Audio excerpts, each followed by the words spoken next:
Very unfortunate.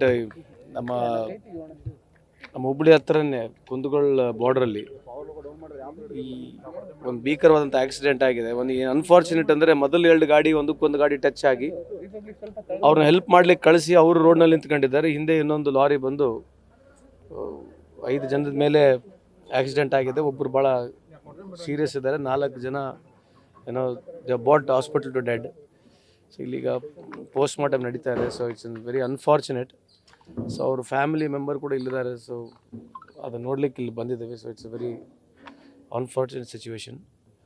ನಾವು S P ಅವರೆಲ್ಲ check ಮಾಡಿ ನೋಡ್ತಾ ಇದ್ವಿ, ಸ್ಟ್ರೇಟ್ ರೋಡ್ ಮಾತ್ರ ಸ್ಟ್ರೇಟೇ ಇದೆ. ಸೊ ಮೋಸ್ಟ್ಲಿ ಫಾಗ್ ಇರ್ಬೋದು, ಏನೋ ಅವ್ನು ಡ್ರೈವರ್ ಮಲಗಿದವನೇನು ಗೊತ್ತಿಲ್ಲ. ಡ್ರೈವರ್ ಸಿಕ್ಕಿದ್ದಾನೆ. ಸೊ ವಿಚಾರಣೆ ನಡೀತಾ ಇದೆ.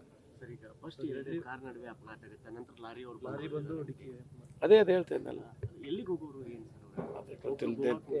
ಅದನ್ನ ಸಂಪೂರ್ಣ ಮಾಹಿತಿ ಇಲ್ಲ. ಅವ್ರು ಎಲ್ಲಿ ಹೋಗ್ತಾ ಇದ್ರು ಇಲ್ಲಿಲ್ಲ ಗೊತ್ತಿಲ್ಲ. 2 ಗಾಡಿ ಟಚ್ ಆದಮೇಲೆ ಒಬ್ಬರು ಮಾನವೀಯತೆಯಿಂದ ಹೆಲ್ಪ್ ಮಾಡಲಿಕ್ಕೆ ಕಳಿಸಿದವ್ರಿಗೆ ಈ ರೀತಿ ಆಗಿದೆ. That's very unfortunate. So very sad. ಮಾತಾಡ್ತೀನಿ, ಮುಖ್ಯಮಂತ್ರಿಗಳಿಗೆ ಮಾತಾಡ್ತೀನಿ, ಡೆಫಿನೆಟ್ಲಿ ಮಾತಾಡ್ತೀನಿ.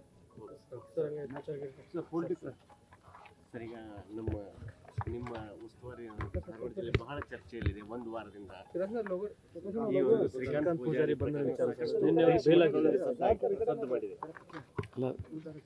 ಸದ್ದು ಮಾಡಿದೆ ಅನ್ನೋದು ಕೂಡ ಈಗ ಏನು ಸದ್ದು ಮಾಡಿದೆ ಹೇಳಿದೆ. ರೆಗ್ಯುಲರ್ ಲ್ಯಾಬ್ಸ್ ಕೇಸಸ್ನ, ಲಾಂಗ್ ಪೆಂಡಿಂಗ್ ಕೇಸಸ್ನ ಪ್ರೊಸೀಜರ್ ಪ್ರಕಾರ ಅವರಿಗೆ ಕೋರ್ಟಿಗೆ ಪ್ರೊಡ್ಯೂಸ್ ಮಾಡಿದ್ದಾರೆ.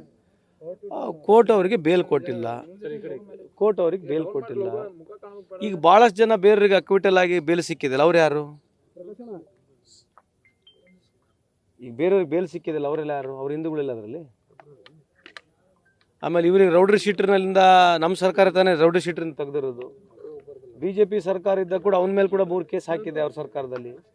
ಅವ್ರ ಮೇಲೆ ಭಾಳಷ್ಟು ಕೇಸಸ್ಗಳಿದ್ದಾವೆ. ಪರ್ಟಿಕ್ಯುಲರಾಗಿ ಒಂದು ಕೇಸ್ನ ಪಿಕ್ ಮಾಡ್ಕೊಂಬಿಟ್ಟು ಇನ್ಸಿಡೆಂಟ್ಲಿ ಏನೋ ಅವರು ಆ ಕೇಸ್ನಲ್ಲಿ ಇದ್ದರು ಅಂತ ಹೇಳಲ್ಲ. ಲ್ಯಾಬ್ಸ್ ಕೇಸಸ್ನಲ್ಲಿ ಕೇಸಸ್ ಹಾಕಬೇಕು. ಹಳೆ ಕೇಸಸ್ನಲ್ಲಿ ಎಲ್ಲ ಸೆಕ್ಷನ್ಸ್ಗಳು ಹಾಕಿದ್ದಾರೆ. ಕೆಲವು ಸಂದರ್ಭದಲ್ಲಿ has been produce to court, ಅವನಿಗೆ ಬೇಲ್ ಸಿಕ್ಕಿಲ್ಲ. ಅದನ್ನು ಇಷ್ಟು ದೊಡ್ಡ ಪೊಲಿಟಿಸೈಸ್ ಮಾಡಿ ನಾವು ಹಿಂದೂ ವಿರೋಧಿಗಳು, ಸರ್ಕಾರ ಹಿಂದೂ ವಿರೋಧಿಗಳು ಅಂತ ಹೇಳ್ತಕ್ಕಂಥದ್ದು ಎಷ್ಟು ಮಟ್ಟಿಗೆ ಸಹಜ?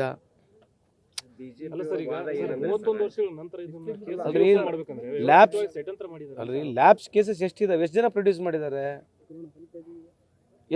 ಅವ್ರ ಜೊತೆಗೆ ಇನ್ನೊಬ್ರು ಕೂಡ ಪ್ರೊಡ್ಯೂಸ್ ಮಾಡಿದಾರಲ್ಲ, ನಿಮಗೆ ಮಾಹಿತಿ ಇದಿಲ್ಲ? ಮತ್ತೆ ಅದ್ರ ಬಗ್ಗೆ ಕೇಳ್ಬೇಕಲ್ವಾ? ಬಿಜೆಪಿ ಅವರ ವಾದ ಏನಂದ್ರೆ ಅಲ್ಲಿರ್ತಕ್ಕಂಥ ಅಧಿಕಾರಿ ಮುಸ್ಲಿಂ ಅವರು ಆ ಕಾರಣಕ್ಕೆ ಹಿಂದೂಗಳನ್ನ ಟಾರ್ಗೆಟ್ ಮಾಡಿದ್ದಾರೆ. ಅಲ್ಲಿರ್ತಕ್ಕಂಥ ಇನ್ಸ್ಪೆಕ್ಟರ್ ಅಮಾನತು. ಅದೇ ಹೇಳ್ತಿದ್ನಲ್ರಿ, ಆ ಇನ್ಸ್ಪೆಕ್ಟರು ಆ ಸ್ಟೇಷನ್ ವ್ಯಾಪ್ತಿಯಲ್ಲಿ ಟೋಟಲ್ ಎಷ್ಟು ಕೇಸಸ್ ಇದ್ವು? 36 ಕೇಸಸ್ ಹೋಗಿದ್ದಾವೆ. ಆದರೆ 10 ಮುಸ್ಲಿಮ್ಸ್ ಕೂಡ ಇದ್ದಾರೆ, ಇನ್ನು ಉಳಿದವ್ರು ಕೂಡ ಹಿಂದೂಸ್ ಕೂಡ ಇದ್ದಾರೆ. ಸೊ ಅವನ್ನೆಲ್ಲ ಬಿಟ್ಟುಬಿಟ್ಟಿದ್ದು ಒಂದೇ ಪರ್ಟಿಕ್ಯುಲರ್ ಹಿಡ್ಕೊಂಡು ಮಾತನಾಡಿದ್ರೆ ಸರ್ಕಾರ ಹೆಂಗೆ ನಡಿಬೇಕು? ಹೆಂಗೆ ಸರ್ಕಾರ? ಯಾವುದೇ ಏನೇನು ಆದ ತಕ್ಷಣ ಮತ್ತೆ ಇನ್ನು ಉಳಿದವರೆಲ್ಲ ಹಿಂದೂಗಳಿಲ್ವಾ? ಅದರಲ್ಲಿ ಅಕ್ವಿಟಲ್ ಆದವರು, ಕೇಸ್ ಆದವರೆಲ್ಲ ಹಿಂದೂಗಳಿಲ್ವಾ? ಮತ್ತು ಅವ್ರದ್ದೆಲ್ಲ ಏನು ಗತಿ ಏನು? 9 ತಾರೀಕು ಹೋರಾಟ ಕಳ್ತೀವಿ ಅಂತ ಮಾಹಿತಿ ಇದೆ. ಹೋರಾಟ ಮಾಡ್ತಿದ್ರೆ ಮಾಡಕ್ಕೆ ನಾನು ಕರ ಸೇವಕ ನನ್ನನ್ನು ಬಂಧಿಸಿ ಅಂತ ಹೋರಾಟ ಮಾಡ್ತಾರೆ. ಮಾಡಲಿ, ಒಳ್ಳೇದಾಗಿ ಮಾಡಲಿ. ಅದಕ್ಕೆ ಅಲ್ರಿ, ಈಗ ಇದಕ್ಕೆ ಸಂಬಂಧಪಟ್ಟಿರತಕ್ಕಂಥ ಗೃಹ ಸಚಿವರು ಉತ್ತರ ಕೊಟ್ಟಿದ್ದಾರೆ, ಮುಖ್ಯಮಂತ್ರಿ ಕೂಡ ಉತ್ತರ ಕೊಟ್ಟಿದ್ದಾರೆ. ಸೊ ನಾವೇನು ಮಾತನಾಡಬೇಕು ಅದ್ರ ಬಗ್ಗೆ? ಸಂಪೂರ್ಣವಾಗಿ ಸರ್ಕಾರ ಏನು ಕೊಡಬೇಕು ಉತ್ತರ ಕೊಟ್ಟಾಗಿದೆ. ಅವರು ಪೊಲಿಟಿಸೈಸ್ ಮಾಡಿ ಇದನ್ನೇ ಮಾಡ್ಬೇಕಂದ್ರೆ ಮಾಡಲಿ. ಅವ್ರಿಗೇನು ಪ್ರಜಾಪ್ರಭುತ್ವ ವ್ಯವಸ್ಥೆಯಲ್ಲಿ ಮಾಡೋಕ್ಕೆ ಅಲ್ಲ. ಈಗ ಚರ್ಚೆ ನ್ಯಾಷನಲ್ ಲೆವೆಲ್ವರೆಗೆ ಹೋಗಿತ್ತಂತಂದ್ರೆ ಮತ್ತೆ ಚರ್ಚೆ ಯಾರು ತೊಗೊಂಡೋದ್ರಲ್ಲಿ ಇವರಿಗೆ? ಇಷ್ಟು ಸಣ್ಣ ಒಂದು ಚರ್ಚೆ, ಮಣಿಪುರ ಚರ್ಚೆ ಎಲ್ಲಿ ಇರೋದಲ್ಲ ಈ ದೇಶದಲ್ಲಿ. ಮಣಿಪುರ ಚರ್ಚೆ ಯಾಕಿಲ್ಲ ಅದರಲ್ಲಿ? ಇದು ಒಂದು ಕೇಸ್ ಆಗಿರೋ ಚರ್ಚೆ ಅಲ್ಲಿವರೆಗೆ ಹೋಗಿದೆ. ಮಣಿಪುರ್ನಲ್ಲಿ ಹೆಣ್ಮಕ್ಳನ್ನ ಬತ್ತಲೆ ಹೋಗ್ತಾ ಇದ್ದಾರೆ, ರೇಪ್ ಆಗ್ತಾ ಇದೆ, ಮರ್ಡರ್ ಆಗ್ತದೆ. ಅದು ಯಾಕೆ ಚರ್ಚೆ ಆಗ್ತಿಲ್ಲ? ಇದು ನಾವು ಕೇಳ್ಬೋದಲ್ವಾ? ಯಾರಿಗೆ ಕೇಳ್ಬೇಕು ನಾವು ಇದನ್ನ? ಮಣಿಪುರ ವಿಷಯ ಯಾಕೆ ನಡೀತಾ ಇಲ್ಲ? ಇನ್ನಾದರೂ ನಡೀತಾ ಇದೆಯಲ್ಲ ಮಣಿಪುರ್ನಲ್ಲಿ, ಇನ್ನಾದರೂ ಹತ್ಯೆ ನಡೀತಾ ಇದೆ. ಕಳೆದ 1 ವರ್ಷದಿಂದ ಮಣಿಪುರ್ನಲ್ಲಿ ಬೆಂಕಿ ನಡೀತಾ ಇದೆ. ಇದ್ರ ಬಗ್ಗೆ ಯಾಕೆ ಚರ್ಚೆ ಆಗ್ತಿಲ್ಲ ದೇಶದಲ್ಲಿ? ಇದನ್ನ ಒಂದೇ ಅಲ್ಲಿವರೆಗೆ ಯಾಕೆ ಹೋಗ್ತದೆ? ನ್ಯಾಷನಲ್ ಚಾನಲ್ವರೆಗೆ ಯಾಕೆ ಹೋಗುತ್ತೆ ಈ ನ್ಯೂಸು? ವೈ? ಎಲ್ಲ ಹೋಗಿ ನೀರಿನಲ್ಲಿ ಈಜಾಡಿರೋದು ಇಡೀ ದೇಶ ಪ್ರಪಂಚ ನೋಡ್ಬೇಕಾ? ಎಷ್ಟೋ ಜನ ದೇಶದಲ್ಲಿ ಮುಳುಗೋಗ್ತಾರೆ, ಅದನ್ನ ನೋಡೋದಿಲ್ಲ. ಪಬ್ಲಿಸಿಟಿ ಇದೆ ಸರ್, ಸ್ಟಂಟ್ ನಡೀತಾ ಇದೆ. ಇದರಿಂದ ನೋಡಿ ಸರ್, ನಾನು ವೆರಿ ಪರ್ಟಿಕ್ಯುಲರ್. ನಾನು with lot of conscious I'm telling you. ಇದರಿಂದ ಅವರಿಗಷ್ಟೇ ಲಾಭ ಇದೆ. BJP ಅವರಿಗೆ ನರೇಂದ್ರ ಮೋದಿ ಸಾಹೇಬ್ರು ಲಾಭ ಬಿಟ್ಟರೆ ದೇಶದ ಯಾವ ಹಿಂದೂಗೂ ಲಾಭಗಳಿಲ್ಲ. ಇಲ್ಲಿ 10 ವರ್ಷದಿಂದ ಹಿಂದೂ ಪರವಾಗಿ ಮಾತನಾಡ್ತಾರೆ. ಹೇಗೆ ಹಿಂದೂಗೆ ಏನು ಲಾಭ? ನೀವು ಹಿಂದೂ ತಾನೆ, ನಿಮಗೇನು ಬಂದಿದೆ? ನಿಮ್ಮ ಮನೆಗೇನು ಎಕ್ಸ್ಟ್ರಾ ಸ್ಕೀಮ್ ಬಂದಿದೆಯಾ? ನೀವು ಹಿಂದೂಗಳಲ್ವಾ, ನಾನು ಹಿಂದೂ ಅಲ್ವಾ? ನಿಮ್ಮ ಮನೆಗಳಿಗೇನು ಸ್ಕೀಮ್ ಬಂದಿದೆ ಅಂದರೆ ನೀವೆಲ್ಲ ಹಿಂದೂಗಳಲ್ಲ? ಏನು ಸ್ಪೆಷಲ್ ಸ್ಕೀಮ್ ಏನಾರು ಬಂದಿದೆ ಈ ದೇಶದಲ್ಲಿ? ಸುಮ್ಮನೆ ಹಿಂದೂಗಳು ಮಾತಾಡೋದು. ಈಗ ಎಲೆಕ್ಷನ್ ಬಂದತ್ತೆ ಹಿಂದೂ ಪರ ಮಾತಾಡೋದು, ಮತ್ತು ಇನ್ನೇನೈತೆ ಅಲ್ರಿ? ಈಗ ರಾಮ ನಮ್ಮ ದೇವರು, ದುರ್ಗಮ್ಮನ ನಮ್ಮದು, ಮಾರಮ್ಮ ನಮ್ಮದು, ಗಂಡಿ ಮಾರಮ್ಮ ನಮ್ಮದು, ಮೈಲಾಲಿಂಗೇಶ್ವರ ನಮ್ಮದು, ಖಂಡೋಬಾ ನಮ್ಮದು, ಎಲ್ಲ ದೇವರುಗಳು ನಮ್ಮದೇ. ಬರೀ ರಾಮ ಯಾಕೆ? ವೈ ಒಂದೇ ರಾಮ? ರಾಮನು ನಮ್ಮ ದೇವರು, ಸೀತನು ನಮ್ಮ ತಾಯಿ, ಅವರು ನಮ್ಮ ದೇವ್ರೆ. ಅಲ್ಲ, ಕಾಂಗ್ರೆಸ್ ಆಗಿನೇ ಒಂದು ಅಸ್ತ್ರ ಕೊಡ್ತಾ ಬಿಜೆಪಿಗೆ ಅಂತ. ಅವ್ರಿಗಿಲ್ರಿ, ಅವ್ರಿಗೆ ಅಸ್ತ್ರ ಇರೋದೇ ಮೀಡಿಯಾ. ನ್ಯಾಷನಲ್ ಮೀಡಿಯಾಗಳು ಏನು ತೋರಿಸ್ತಾವೆ ಹೇಳ್ರಿ? ಏನು ನ್ಯಾಷನಲ್ ಮೀಡಿಯಾಗಳು ಬಿಡ್ರಿ ಏನಿದೆ? ಸಮಗ್ರ ಮಾಡೋ ನಿಟ್ಟಿನಲ್ಲಿ ಕ್ರೈಮ್ ಹಿಸ್ಟ್ರಿಯನ್ನ ಬಿಡುಗಡೆ ಮಾಡಿದ್ವಿ, ಅದರಲ್ಲೆಲ್ಲ ಕೂಡ ಖುಲಾಸೆ ಆಗಿದೆ. ಅದನ್ನೆಲ್ಲೂ ಹೇಳಿಲ್ಲ ಸರ್ಕಾರ ಖುಲಾಸೆ ಆಗಿದೆ ಅಂತ. ಆರೋಪಿನ ಅಪರಾಧಿ ಅಂತ ಯಾಕೆ ಬಿಂಬಿಸ್ತೀವಿ ಸರ್? ಆಗಿದ್ರೆ ಯಾರನ್ನ ಬಿಂಬಿಸ್ತಾ ಇದ್ದಾರೆ? ಈಗ ಏನಾಗುತ್ತೆ ಗೊತ್ತಾ? 4-5 ಸಲ ಅಪರಾಧಿ ಅಪರಾಧಿ ಅಪರಾಧಿ ಆರೋಪಿ ಅಲ್ಲ ಸರ್, ಪಟ್ಟಿ ಬಿಡುಗಡೆ ಮಾಡಿದಾಗ ಖುಲಾಸೆಗೊಂಡಿದ್ದಾನೆ, 15 ಪ್ರಕರಣದಲ್ಲಿ ಖುಲಾಸೆಗೊಂಡಿದ್ದಾನೆ.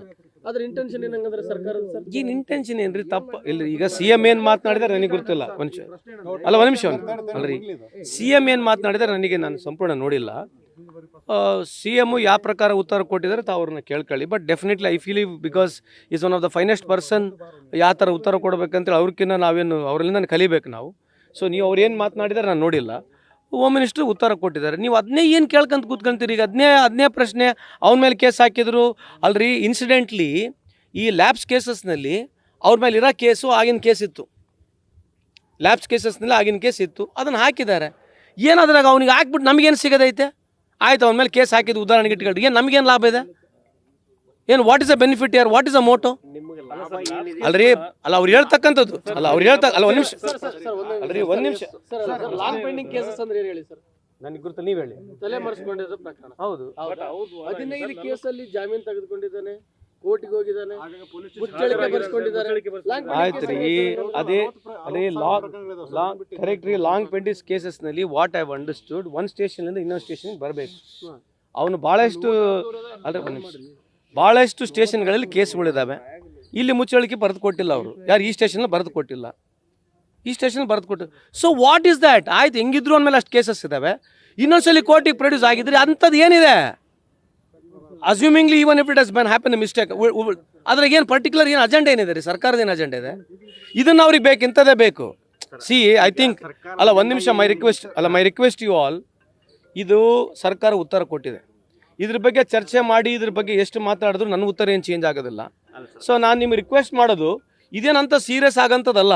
ಅವ್ರಿಗೆ ಪೊಲಿಟಿಕಲಿ ಸೀರಿಯಸ್ ಆಗ್ತಕ್ಕಂಥ ವಿಷಯ ಇದೆ. ಅವ್ರು ಮಾಡ್ತಾರೆ, ಮಾಡಲಿರಿ, ಅವರಿಗೆ ಅನುಕೂಲ ಆಗುತ್ತೆ. ಸಾರ್ವಜನಿಕ ರೀತಿ ದೃಷ್ಟಿಯಿಂದ ಅದು ಭಾಳ ಬಡವ್ರಿಗೆ ಅನುಕೂಲ ಆಗ್ತಕ್ಕಂಥದ್ದು ಅವ್ರು ಮಾಡಲಿ, ನಮಗೇನು ತೊಂದರೆ ಇಲ್ಲ. ಈಗ ನೀವು ಸರ್ಕಾರದ ಅಜೆಂಡಾ ಅಂದ್ರಲ್ಲ, ಬಿಜೆಪಿ ಅವರ ವಾದ ಏನಂದ್ರೆ ರಾಮ ಮಂದಿರ ಆಗ್ತಿದೆ, ಆ ಹೊಟ್ಟೆ ಕಿಚ್ಚಿನಿಂದ ಇವ್ರು ಕೇಸ್ ಓಪನ್ ಮಾಡಿದ್ದಾರೆ ಅಂತ. ರೀ, ರಾಮ ಮಂದಿರ ಕಟ್ಟಿದವರು ನಾವೇ, ರಾಮ ಮಂದಿರ ಓಪನ್ ಮಾಡಿದವರು ನಾವೇ, ರಾಜೀವ್ ಗಾಂಧಿ ಅವರು ಓಪನ್ ಮಾಡಿದವರು. ರಾಮ ಮಂದಿರಕ್ಕೋಸ್ಕರ ಇವೆಲ್ಲ ಇಟ್ಟಂಗಳಿ ಕಲೆಕ್ಟ್ ಮಾಡಲ್ಲ. ಎಲ್ಲದು ಇಟ್ಟಂಗಳಿ? ಅವು ಎಲ್ಲದು ಇಟ್ಟಂಗಳಿ? ರಾಮ ಮಂದಿರಕ್ಕೋಸ್ಕರ ಇಟ್ಟಂಗಳಿಗೆಲ್ಲ ಕಲೆಕ್ಟ್ ಮಾಡಿದ್ವು. ಎಲ್ಲೆಲ್ಲ ಇಟ್ಟಂಗಳಿ ಎಲ್ಲದವು? ಲೆಕ್ಕ ಬೇಕಾ ಬೇಡವು? ಎಲ್ಲದ ಮತ್ತೆ ಲೆಕ್ಕ ಕೊಡ್ಬೇಕಲ್ಲ. ಸುಮ್ಮನೆ ಹೋಗ್ರಿ. ಏನ ಈಗ ಚುನಾವಣೆ ಬಂದವು ಮಾತಾಡ್ತಾರೆ. ಮತ್ತೆ ಇಷ್ಟು ವರ್ಷ ನೀವು ಯಾಕೆ ಕೇಳಲಿ ಈ ಪ್ರಶ್ನೆ ರಾಮ ಮಂದಿರ ಬಗ್ಗೆ? ಈಗ ಚುನಾವಣೆ ಬಂತು ನಮ್ಮ 3-4 ತಿಂಗಳ, ಈಗ ಮತ್ತೆ ಐತೆ ರಾಮ ಮಂದಿರ. ಚುನಾವಣೆ ಆದ್ಮೇಲೆ ಕ್ಲೋಸ್ ರಾಮ ಮಂದಿರ. ನೀವು ನೋಡ್ಕೊಂಡ್ರೆ ಸಣ್ಣದಿಂದ ಏನು ನೋಡ್ಕೊಂಬಂದಿರಲ್ರಿ ನೀವು ಕೂಡ? ಅಲ್ರಿ, ನೀವು ಕೇಳ್ಬೇಕು ಅವ್ರಿಗೆ. ಅಲ್ಲ, ನೀವು ಕೇಳ್ಬೇಕು. ಇಟ್ಟಂಗಳಿ ನಾವು ಕಳಿಸಿ ವಿಟ್ಟಂಗಳಿಗಳು, ನಾವು ಕಳಿಸಿ ವಿಟ್ಟಂಗಳು ಎಲ್ಲದ ವಿಟ್ಟಂಗಳಿಗೆ ಕೇಳ್ಬೇಕಲ್ವ ನೀವು? ಅದು ನೀವು ಕೇಳ್ಬೇಕು ಅವ್ರಿಗೆ. ನಮ್ಮನ್ನ ಯಾಕೆ ಕೇಳ್ತೀರಿ? ಈ ಎಷ್ಟು 10 ಸಲ ಕೇಳ್ತಾರೆ, ಅದನ್ನ ನೀವು ಕೇಳ್ರಲ್ಲ. ಸಂತೋಷ್ ಲಾಡ್ ಅವರು ಇಟ್ಟಂಗಳಿ, ಈ ದೇಶದ ಜನರು ರಾಮ ಮಂದಿರ ಕೊಟ್ಟಿರ್ತಕ್ಕ ಇಟ್ಟಂಗಳಿಗಳು ಎಲ್ಲಿದ್ದಾವೆ? ಎಲ್ಲದ ವಿಟ್ಟಂಗಳಿಗಳು? ಓದು, ಅದು ನೀವು ಕೇಳಬೇಕು.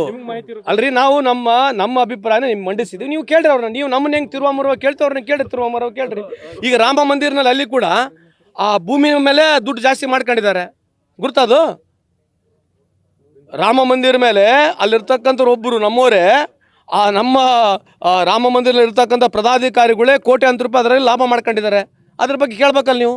ಅವ್ರದ್ದೇ ಸರ್ಕಾರ ಐತೆ, ರಾಜ್ಯ ಸರ್ಕಾರ ಅವ್ರದ್ದೇ ಐತೆ, ಕೇಂದ್ರ ಸರ್ಕಾರ ಅವ್ರದ್ದೇ ಐತೆ. 17 ಲಕ್ಷ ರೂಪಾಯಿ ಜಲ್ದಿ ತೊಗೊಂಡು ಸರ್ಕಾರಕ್ಕೆ 3 ಕೋಟಿ ರೂಪಾಯಿ ಮಾರ್ತಾನೆ. ಇವನ್ನೆಲ್ಲ ನೀವು ಪ್ರಶ್ನೆ ಕೇಳಲ್ವಾ? ಅದ್ರ ಬಗ್ಗೆ ಇವ್ರು ಹೋರಾಟ ಮಾಡಲ್ವಾ? ರಾಮ ಮಂದಿರ ಮೇಲೆ ಅನ್ಯಾಯವಾಗಿ 3 ಕೋಟಿ ರೂಪಾಯಿ ಸರ್ಕಾರ ವಂಚನೆ ಮಾಡಿ ತೊಗೊಂಡಿರ್ತಕ್ಕಂಥ ವಿರುದ್ಧವಾಗಿ ಹೋರಾಟ ಮಾಡಲ್ವಾ ಇವರು? ಒಂದು ಕೇಸ್ಗೋಸ್ಕರ ಇಷ್ಟು ಹೋರಾಟ ಮಾಡ್ತಿದ್ದಾರೆ.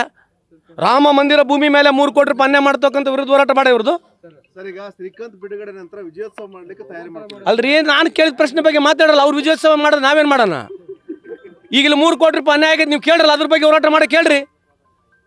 3 ಕೋಟಿ ರೂಪಾಯಿ ಅನ್ಯಾಯ ಆಗಿದೆ. ರಾಮ ಜನ್ಮಭೂಮಿ ಮೇಲೆ 3 ಕೋಟಿ ರೂಪಾಯಿ ಅನ್ಯಾಯ ಆಗಿದೆ. ಯಾರು ಹೋರಾಟ ಮಾಡ್ಬೇಕೀಗ? ನೀವು ಅದ್ರ ಬಗ್ಗೆ ಕೂಡ ಹೋರಾಟ ಮಾಡಕ್ಕೆ ಹೇಳ್ರಿ. ಅಲ್ಲಿ ಇದೆ, ಹೆಚ್ಚು ಕಮ್ಮಿ ಅಷ್ಟೇ ಇದೆ. ನನ್ನ ಫಿಗರ್ಸ್ಗಳು ರಾಂಗ್ ಇರ್ಬೋದು, ಖಂಡಿತವಾಗಿ ಅದರಲ್ಲಿ ಆಗಿದೆ, ಅದು ಭ್ರಷ್ಟಾಚಾರ ಆಗಿದೆ. ನಾನು ಹೇಳಿರ್ತಕ್ಕಂಥ ಫಿಗರ್ಸ್ ಸ್ವಲ್ಪ ರಾಂಗ್ ಇರ್ಬೋದು, ಭ್ರಷ್ಟಾಚಾರ ಆಗಿದೆ. ಬಟ್ ಇದು ಎಷ್ಟು ದೊಡ್ಡ ಆರೋಪ ಇದು? ನಾನು ಎತ್ತಿನಲ್ಲಪ್ಪ ಈಗ ಹೋಯ್ ನೀನು ದನಿ ಅಲ್ರಿ. ನಾವು ಕಾದು ನೋಡೋ ತಂತ್ರಲ್ರಿ. ನೀವು ಕೇಳಿದ ಪ್ರಶ್ನೆ ನಾವು ಉತ್ತರ ಕೊಡ್ತೀವಿ, ನಾವು ಕೌಂಟರ್ ಕೊಡೋದು ನಾವೇನು ಕಾದು ನೋಡೋಣ? ಇಡೀ ಪ್ರಪಂಚದಾಗ ನೀವೇ ಒಯ್ಬೇಕು ಮೆಸೇಜ್ಗಳು. ನೀವು ಕೇಳ್ರಿ ಅವ್ರಿಗೆ, ನಾವು ಹೇಳಿದೀವಲ್ಲ. ಅಲ್ಲ ಸರ್, ನಿಮ್ಮ ನಾಯಕರು ರಾಷ್ಟ್ರೀಯ ನಾಯಕರು ಏನಾದ್ರು ಹೋರಾಟ ಮಾಡ್ಬೋದಲ್ಲ ಈ ವಿಚಾರ? ಅಲ್ರಿ ಹೋರಾಟ ಮಾಡಿಲ್ಲ ಅಂತ ಏನೈತಿ? ಎದಕ್ಕೆ ಎಲ್ಲದಕ್ಕೂ ಹೋರಾಟ ಮಾಡಂತದ್ದು ಏನೈತಿ? ಅವರೇ ಸರ್ಕಾರ ಇತ್ತಲ್ಲ. ಹರಿಪ್ರಸಾದ್ ಅವರು ಈ ವಿಷಯದಲ್ಲಿ ಗೋದ್ರಾ ಹತ್ಯೆ ಕಂಡ ಈ ಮರುಗೊಳಿಸ್ತು ಅಂತ ಹೇಳ್ತಾರೆ. ಈ ರೀತಿ ವಿವಾದಾತ್ಮಕ ಹೇಳಿಕೆ ಅಲ್ರಿ, ಅವ್ರ ಅಭಿಪ್ರಾಯನ ಅವ್ರು ಏನು ವಿವಾದಾತ್ಮಕ ಅದನ್ನ ನೀವು ಹೇಳ್ತಿದ್ದೀರಿ. Why it is controversy? According to it is controversy. ಈಗ ಅವ್ರು ಹೇಳಿರ್ತಕ್ಕಂಥದ್ದು ಅವ್ರು ಹೇಳಿದ್ದಾರೆ. ಈಗ ನೀವು ಅಷ್ಟೆಲ್ಲ ಹೇಳ್ತಿರವ್ ತಾನೆ. ನೀವು ಅವ್ರ ಕಾಲದಲ್ಲಿ ಈಗ ಆಗಿರ್ತಕ್ಕಂಥದ್ದೆಲ್ಲ ನಾನು ಮಾತಾಡ್ಕೊಂತ ಹೋದ್ರೆ ನೀವು ಅವ್ರಿಗೆ ಪ್ರಶ್ನೆ ಕೇಳ್ತೀರಾ? ಅಲ್ಲ ಇಲ್ಲ ಒಂದು ಅಲ್ಲ ತಡ್ರಿ. ಅಲ್ಲ, ಈಗ ಅವ್ರು ಎಷ್ಟು ಮಾಹಿತಿಗಳು ಕೊಟ್ಟಿದ್ದಾರೆ ನೀವು ಕೇಳ್ತೀರಾ? ಏನ್ ಕೇಳಿರಿ ಹೇಳ್ರಿ. ಲೋಕಸಭೆಗೆ ನಿಲ್ಬೇಕಂತ ಒತ್ತಡ ಇದೆ. ನನಗೆ ಯಾವ ರೀತಿ ಒತ್ತಡ ಇಲ್ಲ. ಆಮೇಲೆ ನನ್ನ ಆಕಾಂಕ್ಷಿನಲ್ಲ, ನನಗೆ ಆಸೆನೂ ಇಲ್ಲ. ನನಗೆ ಆಸೆನೂ ಇಲ್ಲ ಅಂತ ಹೇಳಿದಿನಲ್ಲ. ನಿಮ್ಮವರೀಗ ಅಭಿಯಾನ ಮಾಡ್ತಿದ್ದಾರೆ. ಈ ಶ್ರೀಕಾಂತ್ ಪೂಜಾರಿಗೆ ಲೋಕಸಭಾ ಟಿಕೆಟ್ ಬಿಜೆಪಿ ಅವ್ರು ಕೊಡ್ಲಿ ಅಂತ. ಯಾರಿಗೆ ಕೊಟ್ರಿ ಏನ್ರಿ? ಒಳ್ಳೇದಾಗ್ಲಿ ಬಿಡ್ರಿ. ಬಿಜೆಪಿ ನೋಡ್ರಿ, ದೇಶ ಯಾವ ಪರಿಸ್ಥಿತಿ ಇದೆ ಅಂತ ಹೇಳ್ಬೇಕು. ನಾನು ಅದೇ ಒಂದು ಹೇಳೋದು ನಿಮ್ಮ ಉದಾಹರಣೆ. ನರೇಂದ್ರ ಮೋದಿಯವರು ವಿಶ್ವಗುರು ಅಂತ ಅವ್ರು ಬಿಂಬಿಸ್ತಾ ಇದ್ದಾರೆ ಅಲ್ವಾ? ವಿಶ್ವಗುರುವಿಗೆ ಇಷ್ಟೆಲ್ಲ ಪಬ್ಲಿಸಿಟಿ ಬೇಕಾ? ನೀರಲ್ಲಿ ಹೋದ್ರು ಕ್ಯಾಮ್ರಾ, ಗುಡಿಯಲ್ಲಿ ಹೋದ್ರು ಕ್ಯಾಮ್ರಾ, ನಿಂತರೆ ಕ್ಯಾಮ್ರಾ, ಒಂದು ನವಿಲು ಹೋದ್ರು ಕ್ಯಾಮ್ರಾ, ಇಷ್ಟು ಬೇಕಾ ವಿಶ್ವಗುರುಗೆ? ನೀವು ನಿಜಕ್ಕೂ ವಿಶ್ವಗುರು ಆಗಿದ್ರೆ ಒಂದು ತಿಂಗಳ ಟಿ ವಿ ಆಫ್ ಮಾಡಿರಿ. ಮನೆಯಲ್ಲೇ ಕುಂತಲ್ಲಿ ಓಟ್ ಕೇಳ್ರಿ. ಮನೆಯಲ್ಲೇ ಕೂತ್ಕೊಂಡು ಓಟ್ ಕೇಳ್ರಿ. ಭೈಯವ್ರ ಬೈನೋ ಮುಜೆ ಓಟ್ ದೇದೋ ಮೈ 10 ಸಾಲ್ ಕಾಮ್ ಕಿಯಾ ಅಂತ ಹೇಳಿದ್ರೆ ಆಯ್ತಲ್ಲ. ಇಷ್ಟೆಲ್ಲ ಯಾಕೆ ತಿರುಗಾಡಬೇಕು? ಇಷ್ಟೆಲ್ಲ ಪಬ್ಲಿಸಿಟಿ ಬೇಕಾ? ಪಬ್ಲಿಸಿಟಿ ಬೇಕು, ನೀವು ಕೇಳ್ರಿ. ನರೇಂದ್ರ ಮೋದಿಯವ್ರಿಗೆ ಒಂದು ಪ್ರಶ್ನೆ ಇದೆ. ದಯಮಾಡಿ 3 ತಿಂಗಳ ನೀವು ಟಿ ವಿಯಲ್ಲಿ ಕಾಣಿಸ್ಕೋಬೇಡ್ರಿ. ಮುಗೀತಲ್ಲ. ಟಿ ವಿಯಾಗ ಕಾಣಿಸ್ಕೊಳ್ಳೋರಂಗೆ ಓಟ್ ಕೇಳ್ಬೋದಲ್ಲ ಅವರು. ಇಷ್ಟು ಯಾಕೆ ಟಿ ವಿಯಲ್ಲಿ ಅವರೇ ಕಾಣಿಸ್ಕೋಬೇಕು 24 ತಾಸು? ಟಿ ವಿಯವ್ರು ಕೂಡ ಅವ್ರನ್ನ ಯಾಕೆ ಬಿಂಬಿಸ್ಬೇಕು 24 ತಾಸು? ಗ್ರಾಮ ಪಂಚಾಯತಿಗೆ ನೀರು ಬಂದರೆ ಮೋದಿಯವ್ರು ಬಿಟ್ಟಂಗೆ, ಗ್ರಾಮ ಪಂಚಾಯತಿಗೆ ನೀರು ಬರಲಿದ್ರೆ ಎಲ್ಲ ಗ್ರಾಮ ಪಂಚಾಯತಿಯವರೆಲ್ಲ ನಾವೆಲ್ಲ ಕಳ್ಳರು. ಈ ಥರ ಬಿಂಬಿಸಿ ಮತ್ತು ಮನಸ್ಸೆಲ್ಲ ಕೆಡಿಸಿ ಓಟ್ ಹಾಕ್ಸ್ಕೊಂಡ್ರೆ ನಾವೇನೇನು ಮಾಡೋಣ? ಈ ದೇಶ ವ್ಯವಸ್ಥೆ ಇದೆ. ಸೊ ಒನ್ಲಿ ಥಿಂಗ್ ಅವ್ರನ್ನೇ ಬಿಂಬಿಸ್ಕೊಂಡು ಈ ದೇಶ ಅವ್ರನ್ನೇ ನಡೀತೈತೆ, ಅವರೇ ಈ ದೇವ್ರನ್ನ ನೀವು ತೋರಿಸ್ತಾ ಇದ್ರೆ ನಾವೇನೇನು ಮಾಡೋಕ್ಕಾಗ್ತದೆ? ನಡೀಲಿ. Thank you. ನ್ಯೂಸ್ ಫಸ್ಟ್, ನಿರ್ಭೀತಿಯಿಂದ ನಿಮ್ಮ ಪರವಾಗಿ.